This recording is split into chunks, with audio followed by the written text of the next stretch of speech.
আমার বক্তব্য হচ্ছে এটাই যে আজকে যা ঘটনা মঙ্গলবার দিনকে ঘটলো সম্পূর্ণ দায়ী ভিসি উপাচার্য।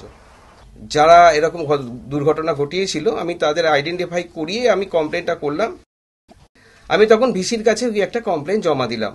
আপনি স্যার তাহলে আমার মেয়েকে আমি যে এখন পাঠাবো কোন ভরসায় পাঠাবো, আমার মেয়ের সিকিউরিটি কি, আপনি কি আমার মেয়ের সিকিউরিটি নেবেন? আমার মেয়ে যাতে সিকিউরিটি পায় তার একটা ভরসা দিন। উনি আমাকে স্টেট বললেন যে না, আমি কোনো মেয়েরই এখানে ক্যাম্পাসের কোনো মেয়ের কোনো সিকিউরিটি আমি দিতে পারবো না। উনি যখন বলছেন যে পুলিশ ঢুকলে দুর্নাম হবে, তাহলে উনি কি কারণে পুলিশকে ডাকলেন লিখিতভাবে? যেটা পুলিশ কমিশনার বললেন সেটা 100% আমি বিশ্বাস করছি।